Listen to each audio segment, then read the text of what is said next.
Mainit ka sa Panginoon, kung ano yung ginagawa mo na mainit ka sa Panginoon, at unti-unti mo siyang niliban, unti-unti mo siyang winala,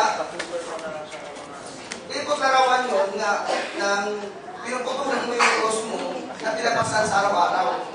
Okay? Kasi sabi nga kanina, ang tao likas na ayaw mahirapan, ayaw mabigatan sa mga dalangin sa buhay sa araw-araw.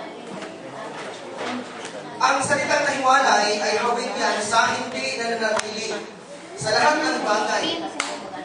Ang sabi nung sa Galatia 3:10, ano pagkasabi doon? Pagka ang tao ay hindi nananatili sa lahat ng bagay na nakasulat doon sa kautusan. Ano pagkasabi, Brother Freddy? Ikaw mo nang aking sekretary ngayon. Galatia 3:10. Tingnan nyo at pakinggan nyo, pakibuktan nyo yung mga Biblia din, mga kapatid, para masumaybayan nyo. 5 minutes na ito. Pag di ka na natili, ano daw ang pagkasabi? Sapagkat ang lahat sa mga gawang ayon sa kautusan ay sa ilalim ng sumpa, sapagkat nasusulat ng sumpa ang bawat hindi ng tingin sa lahat ng mga bagay sa akin, ang mabusad upang gawin niya. Anong talata yun? Ang lahat ng hindi nanatili sa kautusan ay sinusumpa. Pagka ang isang tao hindi nanatili sa lahat na nakasulat doon sa kautusan. Ano yung Bible ko na blue? Isa ating kapanahunan, sa ngayong panahon, mayroon din ba tayong kautusan? Wala. Sabi nga ni Pastor Dani, mayroong kautusan. Yung kautusan ni Cristo na naibigay sa mga apostol. So dapat doon ka mananatili. Kaya nga mayroon tayong tracts na apostol o apostolic doctrine. Kasi doon tayo nakaabay. Kasi pag di ka nakaabay doon sa apostolikong katuruan, ay malamang lihis ang iyong dinadaanan. Ngayon, okay, doon sa hindi nananatili, maaaring nawala na ng gana sa salita ng Diyos. Okay? Pwede nalihis na siya ng landas sa ganung kalalagayan.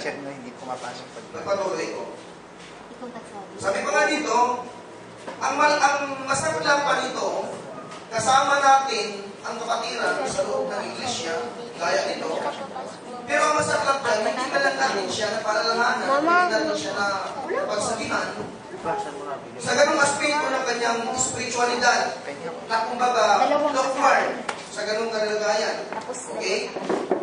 Hindi na pagsabihan sa kanyang pagiging lockmark.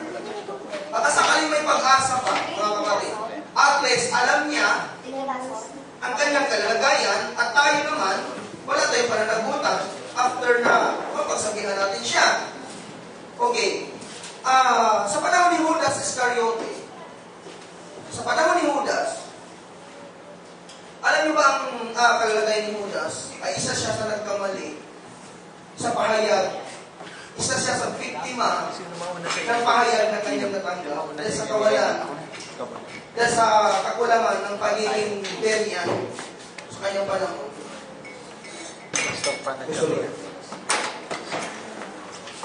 Alam niyo ang habol ni Judas, mga kapatid? Although meron siyang nasa doon sa na porsyento doon sa salapi. Okay. O sa salapi, o 2 minutes. Pero alam niyo, ang pinakanasa niya talaga, ito ang kapahayagan. Sa panahon ni Kristo, ito ang inaasam talaga ng mga Hudyo, na sa panahon na yun, maghahari na ang Panginoon Kristo sa kanilang panahon. Pero, biktima sila sa ganung pananaw, sapagkat hindi at hindi mangyayari yun, na sa panahon yun, si Kristo ay maghahari. At ang diretsong salita, si Judas pala ay nag-aasam din siya ng kaharian. Nag-asam siya ng kaharian. Pero ang masakit sa bandang huli, yung kaharian na kanyang inasam, hindi din pala siya makakasama. At tayo din, sa ating panahon, sa ating mga kalalagay ngayon. Diba, lahat naman tayo nag-asam ng kaharian. Saan yan? Inaasam natin yan na makasama tayo na mamumuna doon sa panahon ng 1,000 years millennium. Pero ang masakit dito, kagaya din ni Judas, nag-asam siya ng kaharian, pero hindi niya naranasan yun. Ibang kasakali, tayo din, nag-aasam din tayo, tapos bandang huli, hindi rin pala tayo makalagay doon sa paghahari sa loob ng 1,000 years millennium. Sa pinangunan ni Kristo at kabahagi tayo doon, mga kapatid. Okay. Doon sa pamumusom sa Espiritu Santo. Ano yung pamumusom sa Espiritu Santo? Yung pagtigil. Yung ginagawa ni Judas, pag-give up, pagtigil sa... Pastor, paano yung tumigil sa pagkukumpara? Pagtumigil. Alin? Oo. Set up yun, set up. Oo, tama yun. Ganun na nga yun. Kasi sabi ko nga kanina, hindi naman literally talaga na totalin na nawala ka na sa Diyos, hindi ka na dumadalo, hindi ka na nakikita dito. Sabi ko nga kanina, once na mayroon kang ginagawa dati, mainit ka sa Panginoon, nagtitake note ka, pero galumuran, hindi ka na nagtitake note, wala ka nang ganang mag-take note, wala ka nang ganang magtanong, wala ka nang ganang magsaliksik. Sa madalang dati, ang sigasin mong magtanong, ang sigasin mong magpatutay, ang sigasin mong makipag-sharing. Indaluran nga, wala ka nang gana. So, tipo din siya. Masasabi din natin na yun ay tipo din na sinasabi ko kanina na pinuputulan mo ng pinuputulan ang iyong cross para gumaan ang iyong pasahan. Sabi nga ni Sister Lisa kanina, yung mga pasahan natin sa barangay, inalaw ng Diyos yan sapagkat dyan tayo ma-purify. At matitrain din yung ating pagtitipay, ating pagbibigay.